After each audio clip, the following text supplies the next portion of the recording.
Oxygène Radio. Club Oxygène, le mag, tous les vendredis 19h sur Oxygène Radio.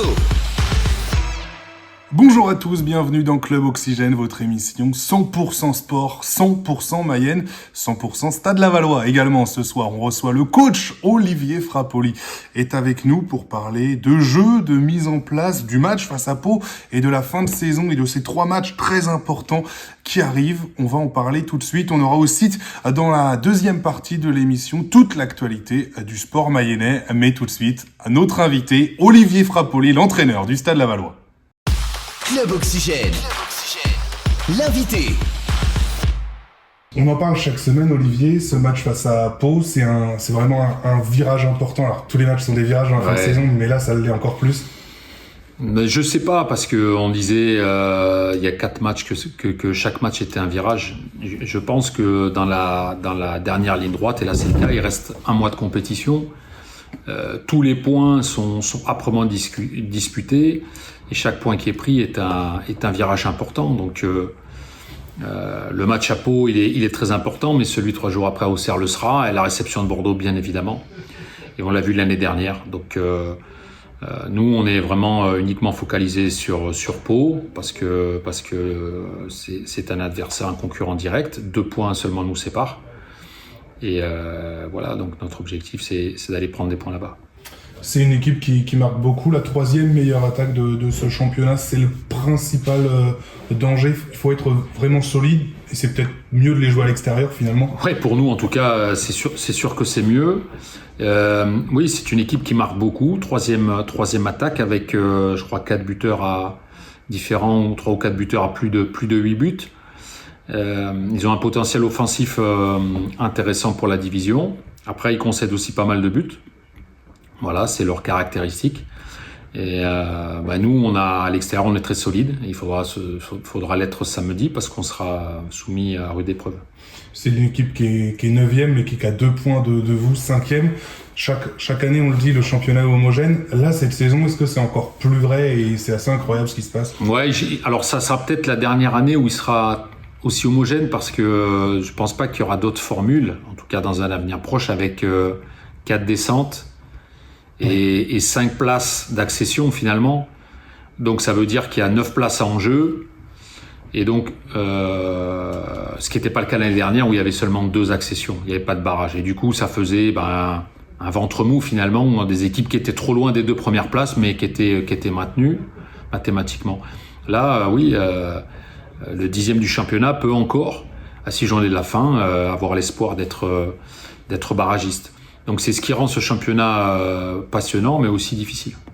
Ouais, c'est difficilement explicable parce que l'année dernière c'était l'inverse et on a sur notre fin de saison, notre début de saison, on a le record parce qu'on parle de séries négatives historiques. Peut-être, j'ai pas les chiffres à domicile, mais on a aussi eu la meilleure série de victoires consécutives à domicile. Et l'année dernière, c'était l'inverse. Alors, j'ai pas d'explication. J'ai pas d'explication pourquoi, d'une semaine à l'autre, on est capable d'être si solide, d'être si efficace, parce que je pense qu'on a à domicile un vrai problème d'efficacité loin de nos bases, et pourquoi une semaine après, on ne l'est plus. Bon, voilà. Ce qui est sûr, c'est qu'évidemment, comme toutes les spirales négatives qui sont assez longues, ça rentre dans la tête. Et ça, il faut le combattre absolument parce que c'est pas avancé dans le bon sens. Voilà, il nous restera 2 matchs pour absolument arrêter cette spirale. Mais voilà, peut-être que cette saison, notre réussite passera aussi par un parcours exceptionnel à l'extérieur. On est pour l'instant la meilleure équipe avec Auxerre, avec un match de moins. C'est comme ça. Il y a des saisons où c'est le cas. On en est nous les premiers déçus parce que ce qu'on préfère, c'est jouer à domicile devant nos supporters. On ne choisit pas. Mais voilà, il faut sur les 2 prochains matchs, il faudra en tout cas tout faire pour arrêter ça. Et comment vous sentez votre groupe au quotidien réagir à cette pression? Il y a une pression des objectifs, des résultats. Ouais, mais c'est comme je dis, la pression, c'est celle qu'on se met aussi.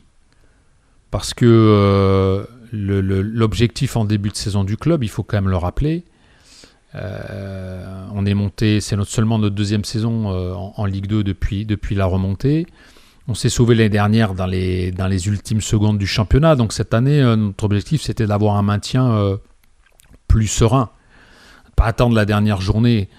Notre très très bon début de saison, historique même, 11 fois à la place de leader, nous a amené dans un environnement à un niveau qu'on n'avait pas imaginé. On n'a pas forcément toutes les clés pour maîtriser tout ça. On ne s'est pas posé de questions. On a pris match après match. Et puis, petit à petit, les objectifs ont été revus à la hausse, assez logiquement. Et on a créé aussi avec cette bonne première partie de saison beaucoup d'espoir. C'est peut-être une des meilleures premières parties de saison de l'histoire du club en Ligue 2. Je crois, c'est le cas. Maintenant, après, il faut assumer ce statut-là. Et on essaye de le faire. Tout n'est pas parfait, on le voit bien. Mais ça prend beaucoup d'énergie. Mais en tout cas, c'est une bonne énergie parce que être à 6 journées de la fin, être encore dans l'objectif d'avoir un play-off à la fin de la saison, pour nous, c'est exceptionnel. Voilà. Et donc, ça mérite aussi qu'on aille au bout de nos ressources, qu'on se donne à fond. Et si on n'y arrive pas, on n'y arrive pas. Mais en tout cas, on ne doit pas avoir de regrets sur cette saison. Pour parler plus de jeu, on l'a vu plusieurs fois sur ces derniers matchs, notamment sortir du 4-4-2. Avant d'en parler, les forces du 5-3-2 que vous avez installé, vous avez recruté pour 5-4-1, ça dépend comment on joue, vous avez recruté pour ça. Pourquoi vous vous appuyez sur ce système et pourquoi vous... Alors, comme je le dis, parce qu'on dit toujours 5-3-2, 5-4-1, ça c'est quand on n'a pas le ballon. Oui. Parce que quand on a le ballon, on joue plutôt avec 3 défenseurs. Et alors, c'est bien, parce que ça me donne l'occasion un peu d'expliquer qu'en fait, c'est un peu réducteur. Parce que quand on dit, oui, ils jouent en 5-3-2, 5-4-1, tout le monde pense que c'est un schéma défensif. Je vais vous prouver que c'est un schéma qui est très offensif. Parce que si vous jouez en 4-4-2, déjà, je pense qu'on n'a pas l'équipe pour jouer comme ça, tout simplement. On n'a pas les joueurs de couloir qui sont spécifiques vraiment dans un 4-4-2. Mais quand vous jouez dans un 4-4-2 ou dans un 4-2-3-1, généralement, vous avez 4 joueurs défensifs, vos défenseurs centraux. De plus en plus dans le football moderne, vous avez des latéraux dans ces animations qui sont, et on le voit avec des équipes de très haut niveau, on l'a vu avec Barcelone, qui ne sont pas des latéraux modernes, qui sont peut-être des défenseurs centraux reconvertis. On le voit aussi même avec d'autres équipes. Et ce sont vos 3 ou 4 joueurs offensifs qui doivent animer le jeu. Quand on joue dans une animation comme la nôtre, qui aujourd'hui est une animation qui fait sens dans les 4 coins du monde, il y a beaucoup d'équipes et de très grandes équipes qui jouent comme ça, vous engagez vos deux pistons, on les appelle des pistons, vous engagez 3 joueurs offensifs et vous engagez un milieu de terrain, ça veut dire que vous êtes 6 joueurs finalement à attaquer. Donc c'est un peu réducteur de dire on reste dans ce schéma-là, il est défensif, pourquoi on ne joue pas l'attaque en 4-4-2 ? Dans ce schéma-là, on peut être plus offensif que d'un 4-4-2. Voilà. Donc, et ça, évidemment, il faut l'expliquer, il faut le comprendre. Je rappelle quand même que quand on est monté de national, on avait la 2e meilleure attaque du championnat et on n'avait pas la meilleure défense. Loin de là, et c'est pas ma première saison où j'ai une attaque qui est meilleure que la défense. Mais on est aussi dans un championnat, la Ligue 2, et le classement le vérifie. Où les équipes en haut sont les équipes les plus solides. Ouais. Alors évidemment, même sur les dernières saisons, ils se vérifient. Sur les dernières saisons, le Havre est le meilleur exemple l'année dernière. Metz. Alors évidemment, Auxerre fait les deux. Le premier a souvent la capacité de faire les deux parce qu'il a plus de qualité que les autres. Ce qui est sûr, c'est qu'une mauvaise défense ne vous permet pas de jouer au milieu du tableau. Bien au contraire, l'année dernière, on l'a vu, 2e plus mauvaise défense du championnat. Donc, notre premier chantier, quand on est reparti, ça a été de se dire, il faut absolument que cette équipe soit plus solide. On a perdu 20 fois l'année dernière, seulement 4 matchs nuls. Et malgré 14 victoires, on ne les a pas encore. On a dû attendre les dernières secondes pour se maintenir. Et ça, tous les entraîneurs, on a tous nos convictions, on aime tous le jeu. Mais il y a aussi des réalités dans le championnat dans lequel on joue. Et la Ligue 2 est un championnat de transition. Et il faut être très solide. C'est une des clés pour faire des bonnes saisons. Ça ne suffit pas, parce qu'il faut marquer des buts. Et il y a des contre-exemples, on parlait de Pau. qui fait un bon championnat avec une équipe qui marque beaucoup, mais qui prend aussi beaucoup. Mais la plupart du temps, c'est quand même, il faut se rapprocher de ça. Deuxième chose qu'il ne faut pas oublier, c'est qu'on n'a plus aucun attaquant de la saison précédente. Il faut tout reconstruire. Tout. 100% de nos joueurs offensifs sont nouveaux. Il n'y a plus aucun attaquant qui était au club la saison dernière ou il y a 2 ans, cette saison. Et on sait que c'est ce qui demande le plus de temps. C'est parce que c'est le plus difficile en football. Donc, mes intentions, elles sont toujours de marquer un but de plus que l'autre, mais je sais aussi, parce que j'ai une responsabilité, quand je démarre une saison, quand j'ai un contrat, j'ai des objectifs. L'objectif, il fallait sortir le club du national. Ça a été fait. Il fallait maintenir le club en Ligue 2 impérativement. On l'a fait l'année dernière. Et cette année, il fallait aussi maintenir le club. Et ça, quand on le dit, c'est pas romantique. Mais c'est la réalité. Et on peut avoir tous les plus beaux projets du monde, toutes les meilleures aspirations. Si on est éloigné des exigences du championnat de la division, on passe au travers. On peut avoir une équipe jouer en 4-2-4 et perdre les matchs 4-5, 5-4. Et puis, ouais, il y a du spectacle, c'est magnifique. Sauf qu'à un moment donné, quand vous perdez les matchs, vous n'allez jamais loin, quoi. Ni vous, et votre club va dans le mur. Donc, voilà. Et la Ligue 2, pour aussi bien la connaître, c'est un championnat qui est très exigeant là-dessus. Donc, pour toutes ces raisons, voilà, on a ce schéma. Et c'est un schéma qu'on travaille maintenant depuis 2-3 ans. Qui est compris par les joueurs. Qui est compris, qui est assimilé. Ouais. Et on l'a vu, c'est pas facile d'en sortir. On l'a vu sur la Coupe de France, où j'ai voulu, au Puy, où j'ai voulu, parce que le match d'avant, contre Quevilly, en passant à 4 rapidement, je trouvais que c'était bien, et on a bien vu que les joueurs étaient perdus, quoi. En 4-4-2, justement, qu'est-ce qui vous apporte ou n'apporte pas le système? Mais tout simplement parce que nous, on a des latéraux très offensifs qui n'apportent peut-être pas les garanties défensives dans une défense à 4. On a des défenseurs centraux qui ont été recrutés pour jouer aussi dans une défense à 3. On a, à mon sens, pas les joueurs de couloir. On n'a pas de gaucher, on n'a pas de faux pied. Donc, on ne peut pas mettre un faux pied à droite pour jouer sur les dédoublements, par exemple, puisqu'on n'a pas de gaucher. On a des joueurs on a plus des attaquants que des joueurs de couloir qui ont peut-être pas les qualités athlétiques ou les qualités techniques, qui ont plus des qualités d'attaquants. Notre effectif a été construit comme ça, mais ça ne veut pas dire qu'on est figé systématiquement. Et des fois, c'est, comme je dis, c'est non palpable. À l'œil nu, il faut vraiment être dans le cœur du système pour le comprendre, mais il y a des fois, même si on a l'impression que c'est la même équipe, c'est pas la même animation, on ne demande pas forcément la même chose. Voilà, ça c'est très subtil. Il y a un bon exemple dans notre championnat, c'est un club comme Rodez, qui avec des petits moyens aussi, a le même système depuis maintenant 7 ans, je crois, puisque moi, quand je les ai joués avant de Laval, avant même d'être à Laval, ils jouaient déjà comme ça. Ce qui leur permet en fait, d'année en année, d'avoir cette stabilité, cette structure, et de bonifier l'équipe en fonction des constats que tu fais sur une année. Eh bien, qu'est-ce qu'on peut amener, qu'est-ce qu'on peut apporter, qu'est-ce qu'on peut...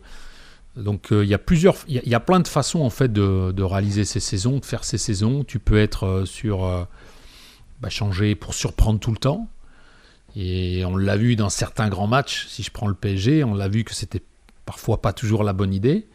Et tu peux avoir aussi un système où tu amènes une sécurité, où tu rassures un peu tes joueurs, ce qui ne veut pas dire que tu es prisonnier dans ton animation. Voilà, de choses. Par exemple, sur le dernier match, j'avais demandé à Antonin ou à Pablo même de venir du même côté. Contre Annecy. Ouais, bon, on n'a pas pu le faire parce que Angers, vous l'avez fait aussi. Exactement. D'ailleurs, une nouvelle mode dans le football qui s'appelle le relationnisme, qui justement est à l'opposé un peu du football où on occupe la largeur, c'est de mettre un maximum de joueurs dans une densité. Pour renverser ou pour jouer dans même cet pas espace? Pour renverser, pour faire la différence dans l'espace, créer une supériorité numérique dans un espace et y rester. Donc on voit bien qu'il y a des modes, il y a des systèmes, il y a des choses. Voilà, donc chaque système, il a ses avantages, ses inconvénients. Ce qui est sûr, c'est que les bons résultats qu'on a eu en début de saison, on les a eus parce qu'on était très solide.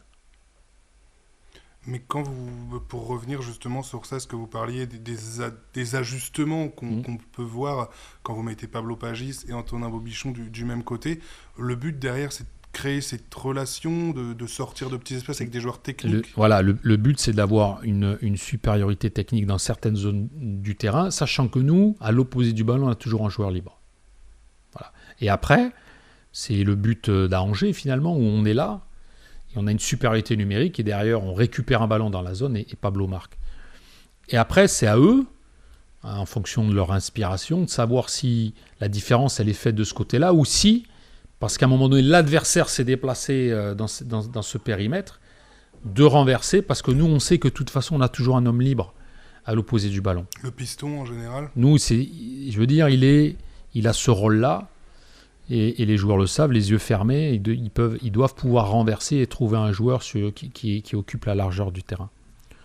Voilà, donc, alors tout ça, c'est passionnant, on peut en parler pendant des heures, mais je veux rassurer quand même les supporters sur le fait que je ne suis pas obtus. Je suis arrivé ici en 2019, on joue à 4, dans un 4-2-3-1. La deuxième année, on a joué en 4-4-2.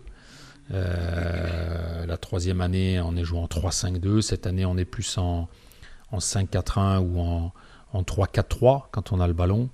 Bon, voilà, comme je dis toujours, le plus important, c'est pas le système, c'est l'animation. Et il y a des joueurs dans ce système qui progressent. L'exemple, c'est peut-être Rémi Labo-Lascari qui, en début de saison, avait du mal, que ce soit au niveau des statistiques ou dans le jeu, et il finit mieux, on le sent plus imprégné, on le sent mieux dans la finition, dans ses gestes. C'est le symbole aussi de la progression des jeunes attaquants. Ouais, il a encore énormément de progrès, mais c'est un garçon qui est à l'écoute, malgré le fait qu'il soit prêté. Il est là pour aussi progresser, avancer, donc c'est intéressant. Je sais parfois on dit il n'y a pas assez de jeunes qui jouent dans l'équipe. Je vais quand même rappeler aussi que c'est une stat qui a été publiée par le site de l'AFP. On est dans le top 10 des équipes qui font jouer le plus de joueurs de moins de 23 ans dans le championnat. Donc dans le top 10. Et je rappelle quand même qu'on termine, quand on a terminé le match, Titouan c'est moins de 22 ans, Pablo c'est moins de 22 ans, Junior c'est moins de 22 ans, Rémi c'est moins de 22 ans, Thibaut Vargas, il faut équilibrer. Mais tu vois, c'est-à-dire que moi j'ai aussi cette volonté. Après, il faut trouver le bon équilibre. Je crois que l'équipe la plus jeune du championnat, je crois que c'est 3. Qui est en difficulté. Je crois qu'il y a Valenciennes aussi. Ça ne veut pas dire que c'est pas faisable, mais c'est quand même un championnat aussi, il faut de l'expérience. Une moyenne aussi. Ouais. Et voilà, et l'expérience, on en a besoin. Et dans notre projet humain et sportif, on le cultive. C'est une des particularités de notre club. On est en train de réouvrir le centre de formation, et donc chaque chose en son temps. On parlait des années et de votre arrivée en 2019. Est-ce que depuis que vous êtes arrivé, vous avez évolué vous-même dans vos méthodes et dans votre perception du football, où vous vous nourrissez d'autres choses et vous avez vraiment évolué ? On a cette chance dans ce métier-là, c'est que, tu sais, moi je dis souvent, on a une certitude quand on est entraîneur, c'est qu'on sait qu'on ne sait pas grand-chose, entre guillemets. Et celui qui pense qu'il sait tout, à mon avis, il ne peut pas aller loin. Ouais. Voilà. Parce que, on l'a vu la semaine dernière, vous pouvez avoir les convictions, les certitudes que vous voulez, en 20 minutes, votre match, il est plié. Donc, il n'y a pas une méthode qui marche. Toutes les méthodes peuvent marcher. Et c'est l'amélioration continue quand tu es un entraîneur. Parce que tes joueurs te font progresser, tes équipes te font progresser, les championnats, l'adversité te fait progresser. Après, il faut avoir cette curiosité de se remettre en cause, de se remettre en question, ce qui est mon cas, de se poser des questions. Il y a le management qui devient de plus en plus pointu, parce que la société elle évolue dans ce sens-là. Il faut trouver du sens dans chaque action que l'on mène avec les joueurs. Et évidemment que je suis pas du tout le même homme quand je suis arrivé qu'aujourd'hui. Entre-temps, j'ai quand même eu des réussites sportives aussi. Et ça te donne aussi de la confiance, ça te donne de la consistance, ça te donne une crédibilité qui te permet d'aller aussi un peu plus loin dans tes réflexions. Ça doit être dur de se remettre en question soi-même. C'est jamais marrant. Pour moi, c'est pas dur parce que c'est dans ma nature. Ok. Voilà, déjà quand tu fais une carrière de sportif de haut niveau, tu sais, c'est la première chose que tu dois avoir. Quand tu fais une mauvaise performance, tu peux toujours te trouver des excuses, mais ça te fait pas avancer. C'est la première chose, c'est de se remettre en question. Et j'ai peut-être même ce défaut-là, c'est que je suis peut-être plus dur avec moi-même qu'avec les autres. Mais voilà, je suis fait comme ça. Et je ne changerai pas maintenant. Hein. Je pense qu'à 53 ans, je peux m'améliorer. Parce que je pense qu'on s'améliore à tout âge, mais c'est ma façon d'être et ma façon de faire. Donc, après chaque match, je me pose toujours la question. Victoire ou défaite ? Victoire ou défaite. Les défaites sont plus constructives parce qu'elles t'amènent un peu plus loin dans la remise en cause. Mais même après une victoire ou un match abouti, je considère que rien n'est jamais parfait, évidemment. Et je me pose toujours la question, qu'est-ce que j'aurais pu faire de mieux ? Qu'est-ce que j'aurais pu faire de différent ? Je refais les compositions après les matchs. Parfois, j'ai des regrets. Parfois je rumine. Mais j'arrive toujours à rebondir, à aller de l'avant. Voilà, et parce que c'est ce que demande aussi, c'est ce qu'exige ma fonction. Ok, merci beaucoup Olivier. Merci. Avant de se quitter, je propose qu'on passe au joueur parfait. Allez. Une indication et le joueur qui va en face. Le pied droit du joueur parfait, ce serait qui ? Le joueur mondial, pas Costa. Oh là là là là là. Voilà, ça peut être un joueur du stade. Hein, mais... à pied droit, je dirais Maggiotti. Et le pied gauche ? Je dirais certainement pas Maggiotti. Il y en a des bons, il y a Léo Messi. Il y en a des ouais, voilà. Messi joue encore. Donc on peut le dire, Messi, c'est les pieds gauche exceptionnels. Le jeu de tête actuellement, qui est le meilleur au monde ? Djibril Dio. L'accélération. Bon, ça c'est... allez, il est français, Mbappé. La vision du jeu. Alors qu'est-ce qui se fait de mieux ? Voilà, là va sur les créatifs. C'est difficile d'en sortir un. S'il y en a un ou deux qui viennent. Moi j'aime bien Griezmann parce qu'il est. En fait, il n'a pas de gros moyens athlétiques et il fait une carrière que sur le. Il sent le foot, quoi. Il sent le jeu, les bons déplacements, le timing. Il finit, il a au départ des actions. Voilà, donc c'est un joueur que j'aime beaucoup. Dans l'agressivité. C'est dans l'agressivité. Alors j'ai dit un gros mot, mais. Ouais, bon, on le passe. À Marseille, c'est pas un gros mot. Ça se perd un peu maintenant parce que c'est très vite. Ouais. C'est très vite sanctionné. Non, je sais pas. Allez, Rudiger. Dans la finition. Dans la finition.